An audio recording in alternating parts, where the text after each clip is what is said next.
Mas fala aí, LF, Vasco da Gama. Cara, o Vascão aí tem algumas notícias aí. Bastante movimentada a janela de transferências do Vasco essa semana. Não foi só treino, como é o Botafogo. A gente vê o PEC aí treinando. O Vasco anunciou 2 reforços, né, que já haviam sido especulados. Primeiro é o nome dele de Paulinho, que já... Ex-Paulinho Paula, agora é só Paulinho. Um meia aí do Vascão que chega aí do futebol árabe. Foi revelado. Foi revelado no Fluminense ou só passou Foi. pelo Fluminense? Ele surgiu na base do Fluminense. Surgiu na base do Flu, 26 anos. Quero saber daqui a pouco de vocês o que vocês acham sobre. E também o Praxedes, 21 anos. Aí sim, um jogador que eu vejo promissor, bastante promissor. Surgiu no Internacional, estava no Bragantino. Chega aí por empréstimo ao Vascão. Acho que vai agregar bastante. E aí, Vini? Ou Arthur, quem quiser falar primeiro. Você que tem mais. Semana do Vascão. Que tem saída importante também, né? Praxedes, o Paulinho, ex-Paulinho Paula. E o Vasco é craque, né? Em contratar jogador que muda de nome, né? Pumita Rodrigues, que virou Puma Rodrigues. Robson Bambu virou Robson. Léo Pelé virou Léo. Tem mais aí, não tem? Olha, o Lucão falou que o Praxedes também é da base do Flu. Boa informação aí, Lucão. Roberto virou dinamite. Aí é sacanagem. Mas enfim, basicamente isso. É? Roberto que virou dinamite. Tá de sacanagem. E outra contratação que o Vasco fechou, só não foi apresentado ainda, é o Sebastião Ferreira, né? O centroavante que veio do Houston Dynamo. Foi pedido do próprio Ramon Dias. E já chegou, fechou, o paraguaio. E chega com um status possivelmente de titular, porque o Vasco ainda não fechou com Michel Santos, o uruguaio que joga no Talleres, o artilheiro do campeonato argentino nessa temporada. Mas o Vasco tá se movimentando no mercado. Eu vi que esse aí que você falou do Talleres deu uma entrevista falando que quer vir pro Vasco, né? Só tá aguardando. Então, o que acontece? Dentre as partes, está tudo certo. Ele quer vir pro Vasco, o Talleres tá flexível em relação à negociação e o Vasco quer contratar o jogador. O problema é que o Talleres, ele quer como que eu posso dizer? Uma garantia financeira. Porque o Vasco sofreu, principalmente com Capasso e Pumita, que foram 2 jogadores contratados de futebol sul-americano, em relação ao pagamento, né? Como já foi citado anteriormente. Então eles querem uma garantia financeira de que ele vai receber o dinheiro e tal. E é isso que tá tendo um entrave. Porque o Vasco negocia, pega tudo, todas as informações, passa para 777 e não tá tendo um retorno muito positivo em relação ao dinheiro, né? Ao tal do aval, né, rapaziada? Dado aval. Então a 777 acaba, às vezes, sendo lenta em relação a isso. O que não é culpa do Vasco, é mais por conta da 777 mesmo.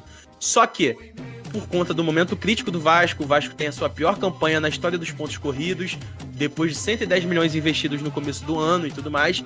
Então, pela situação crítica, pela pressão tanto do Vasco associativo, que ainda existe, porque tem 30% dentro do clube, e também dos próprios torcedores, além do péssimo momento que o time vem vivendo dentro do Campeonato Brasileiro, acho que a 777 vai ser mais maleável em relação a ceder a grana, né? A ceder o dinheiro para a contratação de jogadores. Dizem rumores que o Vasco tem outros nomes engatilhados de valor, só que não foram vazados ainda, né? Como vazou para Praxedes e Paulinho Paulo antes de serem anunciados. Mas que tem nomes engatilhados aí que podem ser anunciados a qualquer momento. Pelo que eu vi, o Lanzini, o Vasco tá para oferecer a última proposta a ele, para ver se ele aceita ou não. Espero aqui, ó, de joelhos que aceite, porque seria, pra mim, a principal contratação do Vasco na temporada. Disparadamente a melhor contratação do Vasco na temporada. Mas vamos ver como que vai fechar essa novela. Eu, sendo bem sincero, não tô muito animado, não. Porque pode ser que feche com aquela parada de os números assustam, né? Assim como foi com o Carrascal. Que o Vasco quis pegar ele com empréstimo, com opção de compra. E aí o CSK falou assim: Vasco, então, eu não quero emprestar não, eu só vendo, tá? Aí o Vasco esperou: tá, mas quanto que você vende? 7,5 milhões de euros, pô. 40 e poucos milhões de reais. Valores então, assustam, essa é a valores assustam, entendeu? Pra quem não sabe, o Lanzini, ele não tá com vínculo nenhum com nenhum clube, né? Ele fechou o vínculo com o West Ham agora no meados de maio, se eu não me engano, abril, maio. Tá sem clube, só que tem essa parada do salário e também do jogador entender no momento que o clube tá, até porque se qualquer outra pessoa pesquisar Vasco, no Google, não vai aparecer as melhores notícias do mundo, né? Obviamente. Se olhar E na tabela, então. Na tabela, então, nem se fala. E uma das notícias que, se você pesquisar Vasco, apareceu essa semana, foi a saída de Luiz Melo, rapaziada. E aí? Jogo O que de vocês- o que vocês acharam do DJ? Passagem do DJ, rapaziada. O que vocês acharam? 7 fracassos ou mais todo dia? Será? Cara, o que Cara, o LF sai- Menino diz como nome? Cara, assim? o LF ele adora chamar VJ. o Belo de VJ. Parece David Jones. Parece muito o David Jones. Principalmente naquele momento muito pós-cirurgia. Papo reto. Né? Pós-bariátrica, Que pós-bariátrica. tava muito assim. Mas, cara, sai muito manchado, né? Qual é o rapaz que entrou agora? Eu esqueci o nome, desculpa. O interino? Cara, é Esqueci o... o nome. Caraca. Porra. É Lúcio Barbosa. Lúcio Barbosa. Cara, o Luiz Melo sai muito manchado do Vasco da Gama, né? Não, Sim, acho que sai. o que ele apresentou até o momento foi muito ruim. Falava-se de muita segurança pro clube e etc, o que não se concretizou, né? Eu não sei se você esperava que ele saísse antes, Vini. Porque a gente vinha falando aqui há algum tempo, né? Pô, e a 777? Será que tá dando certo no Vasco? Será que não tá dando certo? A gente comparou com diversas outras SAFs aqui ao decorrer de vários programas. Enfim, sei lá. Cara, então, eu acho, na minha opinião, que o trabalho dele foi bom até o ano passado, sabe? Tipo, eu acho que ele fez um bom trabalho ano passado. Antes do Vasco se tornar SAF de vez, ele fez um bom trabalho. Até porque, ano passado, por exemplo, um problema que era corriqueiro dentro do Vasco da Gama era o problema de atraso de salários, e o Vasco teve salário em dia durante a temporada toda. Então, tipo, você já vê aí que é um ok. Além das contas que estavam sendo pagas, o Vasco conseguiu contratar. Gastou 110 milhões em contratações. Mas esses 110 milhões de gastos foi graças a pagamentos de dívidas antigas, de jogadores que tinham colocado o Vasco na justiça. E, cara, foi um bom trabalho até o começo do ano. A partir do momento que traz o Barbieri, o técnico inexperiente, que tipo, tinha tudo pra dar certo, mas também tinha tudo pra dar errado. E aí ele continua mantendo a sua convicção em cima do Barbieri, mantém ele após um vexame contra o Flamengo, mantém ele após o time ser eliminado pelo ABC dentro de casa, o ABC que atualmente é o lanterna da Série B. Então, tipo, eu acho que não tinha mais clima, não só dos torcedores pra ele, mas também até mesmo de nomes dentro do Vasco soltaram fala aqui, ó, o Lucão falou, solta fogos, Vini, não só eu, mano. Jorge Salgado é um dos nomes que soltou fogos com certeza, que é o presidente do Vasco Associativo, né? Porque dizem que dentro do Vasco eles nem dividiam sala. Tipo, o clima era ruim a ponto de eles nem dividirem sala, tá ligado? Então, tipo, sai brigado com muitos nomes e tal. E a 777, pra não queimar ainda mais o nosso querido Luiz Melo, tira ele do Vasco, mantém ele dentro da 777, mas nada vinculado ao Vasco.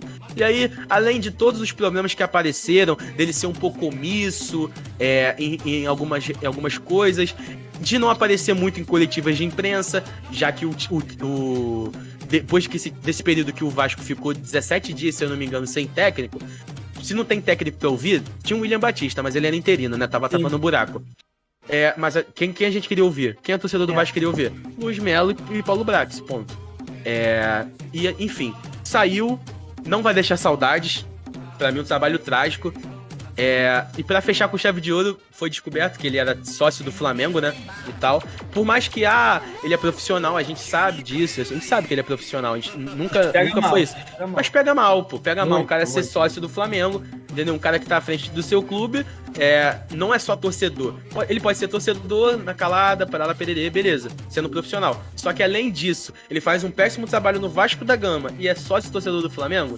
Então, tipo, acho bizarro e tal, mas enfim. Sai ele, entra Lúcio Barbosa, ele é CEO interino. Ele já trabalhava dentro do Vasco nos setores financeiros, só que não como CEO. Mas ele chega de forma interina no Vasco e tal. E ele é bem avaliado internamente dentro da 777, né? E tal. E ele tem mais de 20 anos de experiência, liderou grandes equipes em empresas multinacionais como Apple, BTG, GE Energy, tipo, empresas multinacionais mesmo e tal. Então, tipo, acho que, se eu não me engano, é a primeira vez que ele trabalha em sociedade anônima de futebol, como um líder, né, como CEO, que é, no caso, agora o Vasco, com a SAF, mas ele tem experiência e é vascaíno, né, rapaziada? Então isso é algo que traz uma tranquilidade não só para os torcedores, mas também é um nome bem visto dentro da 777, é um nome bem visto dentro do Vasco Associativo, então eu acho que chega ali para dar uma acalmada enquanto o Vasco não arruma outro CEO em definitivo, né, para estar ali à frente do clube. Mas é basicamente isso, rapaziada. De notícias é isso. Contratações a gente já sabe. Michel Santos tá aí para acertar. O Sebastião, né? Sebastião Ferreira acertou, o paraguaio. Vai estar correndo, né? No bid para registrá-lo e já poder jogar contra o Corinthians. E a gente espera que o Vasco consiga retomar o bom futebol, né? Com o Ramon Dias, já que as contratações que ele pediu estão vindo. Sim. Algumas, né? Por exemplo, pelo menos, né? E vamos ver como vai fechar o Vasco até o final da janela de transferências. Né? Perfeito. Agora aí o Luiz Melo vai poder voltar a fazer o all-ride aí nas lives. Doctor tava triste. Doctor e Didi. Bruno Gameplay já tava bolado. Cross tava... Armachis tava subindo. Igão tava sentindo falta dele na live do Flow Esporte Clube. Igão teve que abrir o podcast porque o DJ abandonou ele do GTA, pô. Mas, cara, olha só, eu queria trazer os números aqui do Paulinho, cara, durante toda a carreira dele. Paulinho Paula? Que é só Paulinho agora, né? Então vou chamá-lo assim. Mas... Nome de craque. Talvez ele não seja esse cara que o Vasco quer, né? Mas eu acho que ele pode ser importante. É o que tem, né? O que tem, porque assim, de acordo com o Transfer Market, por exemplo, ele não jogou de camisa 10 durante toda a sua carreira. Ele funciona muito mais como um meia central ali, um segundo volante ali. É o Jair, o que o Jair faz hoje. Só que como eu percebi também, ele é um cara que circula muito em todas as posições do meio pra frente. Ele cai nas duas pontas, pode jogar na frente. Ele não faz tudo, então no meio pra frente ele faz tudo, né, Arthur? Isso aí é o LF que sabe. Mas... vocês são foda, mano. Os caras perguntaram se o Lucão viu o Garrincha por dentro. Que isso? Mas enfim, tô com os números dele aqui. E aí eu peguei lá no Transfer Marketing desde o Sporting B, tá? Olha, lá no Sporting B ele teve 27 jogos e 24 como titular, marcou 4 gols e deu 1 assistência. No Boa Vista ele teve 59 jogos, 52 como titular, 2 gols e 6 assistências. No Al-Shabaab ele teve 27 jogos, 24 como titular, 2 gols e 4 assistências. E no Al-Faya, que foi o último do clube dele agora, ele teve a temporada mais goleadora da carreira, que fez 31 jogos, todos como titular, 6 gols e 1 assistência. Um jogador que pode vir a ser importante pro Vasco. Enfim, principalmente porque a gente vê que ele colabora, mesmo não sendo um jogador que é tão ofensivo assim, né? E a mesma coisa, eu trouxe aqui alguns números do Praxedes também, que eu acho que, mesmo vindo de alguns momentos oscilantes no Bragantino, pode ser um jogador importante, tá? Eu acho que os melhores momentos do jogador valem a contratação. Eu acho que é um jogador que chega e que... Ele é novo também, né? É isso, ele é muito novo. Eu acho que, sendo lapidado da maneira certa, com calma, pode render bastante pelo Vasco. Aqui pelo Internacional ele teve 54 jogos, 29 como titular, 2 gols e 1 assistência. Em 69 jogos pelo Bragantino, atuou 44 como titular, com 7 gols e 7 assistências. Já é um jogador bem mais ofensivo do que o Paulinho, por exemplo, né? Sim, então a gente pode ter talvez essa dobradinha no meio. O Praxedes um pouco mais avançado, talvez atuando até como, não sei se um camisa 10, mas pelo menos flutuando ali naquela função de meio ofensivo, enquanto a gente vê um Paulinho muito mais recuado como segundo homem de meio. Enfim, é isso. E a gente tem que falar do Jefferson também, né? Que é o... lateral esquerdo. Isso, lateral reserva. Fechou de vez, né, e tal. E vamos ver como que vai ser, né? O Paulinho Paula, por exemplo, como você bem disse, ele é um cara que atua como segundo volante, assim como atua o Jair atualmente. E a gente fala, mas e tal, não sei o quê. Beleza, a gente entende que também, tem... entre aspas, né? A gente entende que tem algumas funções que precisam de reforços, só que o Vasco tá aproveitando muito as oportunidades que o mercado tem dado, já que são escassas porque meio de temporada ninguém quer perder os destaques do seu clube. E o Paulinho Paula chega praticamente a custo zero e é um jogador que saiu o Jair, rapaziada. Ó, Jair sentiu, ou então Jair tá cansado. Vocês preferem quem entre quem? Zé Gabriel ou Paulinho Paula? Paulinho Paula, sem dúvidas, tá ligado? Então, é basicamente isso, rapaziada. E a respeito do... É a mesma coisa com o Jefferson, né? Porque, por exemplo, o reserva imediato do Piton tava sendo o Riquelme, não é, Vini? Se eu não tô enganado. Então... E o Riquelme é muito novo, né? Exato. O Riquelme jogou bem ano passado. Chegou até a assumir a titularidade no lugar do Edmar. Só que sofreu uma lesão e ficou fora dos últimos 6 meses de campeonato, tá ligado? E aí a gente sofreu com o Edmar um bom tempo. O reserva imediato é do PV, que é no lateral esquerdo, que veio do Internacional ano passado mesmo. Depois que o Riquelme se machucou, o Vasco trouxe o PV. Não vinha recebendo muitas oportunidades, principalmente porque o Piton é um cara que sempre tá disposto a jogar e sempre é um dos que mais atuou com a camisa do Vasco nessa temporada.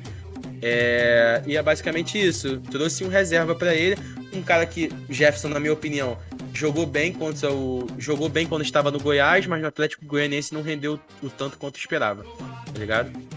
E a respeito aí do meu Deus, Sebastião Ferreira, que é o atacante, nessa temporada da MLS, ele teve 13 jogos e não fez nenhum gol. Ele tá tendo uma temporada um pouco mais abaixo do que teve no ano passado, que foi a temporada mais goleadora dele. De 31 jogos, ele iniciou 29, né? 29 como titulares, tendo feito 13 gols e 3 assistências. Então é um cara que tem bons números, é um atacante que finaliza bem com as duas pernas. Fazer metade disso já ajuda bastante. Exato. Mas enfim, é um cara que chuta com as duas pernas, sabe cabecear, que é algo importante, até porque a gente viu da última partida Figueiredo como foi bem, né, cabeceando. Meu Deus do céu. E chega aí pra ser titular enquanto o Michel Santos não fecha, né? E ele é um cara rápido também, então, tipo, possa ser que, sei lá, o Vasco possa ter a oportunidade... Quando fecha a janela, alguém tem essa informação? Cara, eu acho que é dia 2 de agosto. É dia 2 de agosto. Então tem que ter pressa aí, né, o Vasco. Exato. Não só o Vasco, mas outros times, mas como a gente tá falando do Vasco. De 2023. É 2 de agosto mesmo? Sim, dia 3 de julho até 2 de agosto. Então, é o cara que chega, vamos ver se o Vasco vai fechar com o Michel Santos, tudo indica que sim, já que todas as partes estão acordadas e a 777 não vai fazer jogo duro para liberar o dinheiro, né, já que o Vasco tá num momento péssimo da temporada. E aí é um cara que vem, o Vasco já tem um atacante reserva e titular, ou então os dois podem jogar juntos, né? E eu falo reserva e titular porque o Figueiredo ele é centroavante de origem, mas ele jogou pela ponta direita, já jogou pela ponta esquerda, jogou até de lateral direito ano passado. Lateral, isso que eu ia falar. E ele não rendeu muito bem e tal. Tem o Ryan, só que é um moleque de 16 anos e tal. E eu acho que, tipo, não só o próprio Ramon Dias, mas também a diretoria do Vasco quer preservar esse moleque, não quer queimar ele, até porque ele é uma joia, tem mais de 800 gols na base, então, tipo, é um moleque que é muito promissor, que pode, tipo, ser vendido, ser uma venda histórica pro Vasco da Gama. Então, quer preservar esse moleque, então quer trazer 2 centroavantes, né?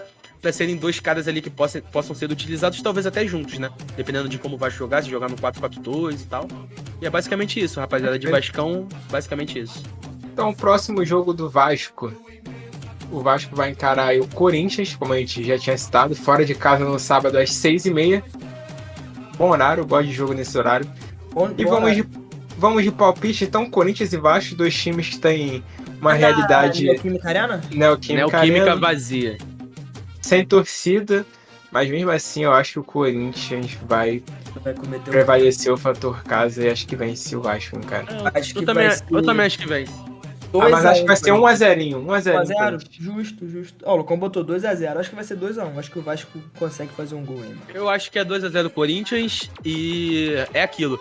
Se beleza que o Corinthians não tem o fator da sua torcida, que é um fator que eu disse até aqui quando a gente tava falando do jogo contra o São Paulo, que é um fator imprescindível. Porém, o Corinthians não vai precisar poupar os jogadores, porque a Copa do Brasil, o jogo de volta já não é na semana que vem. Agora tem a Libertadores, nessa próxima semana, meio de semana. E aí, como o Corinthians não tá mais na Liberta, tá na Sul-Americana, eu não sei ao certo que dia joga. Vou conferir agora aqui pra você. Mas, como não tem essa responsabilidade de jogar durante a semana, acho que não vai ter necessidade. Joga na terça o Corinthians. Joga na terça? Joga na terça contra o New Old Boys em casa. News Old Boys da Argentina. Pede moleque. Então, aí, dito isso, 1x0 Vasco. Então, minha opinião. 1x0 Vasco? 1x0 Vasco. Eu vou mudar minha opinião também. Coach Paulinho Paula? 1x1. Acho que mantém 1x0 Corinthians. A gente tá aqui, 1x0 Corinthians, 1x1, 1x0 Vasco. E o bom é que Capasso e Léo vão voltar a ser a zaga titular, né? Já que no jogo contra o Atlético Paranaense o Vasco foi com uma zaga bizarramente sem ritmo de jogo, né? Miranda tava sem ritmo nenhum, sentiu cãibra no começo do segundo tempo.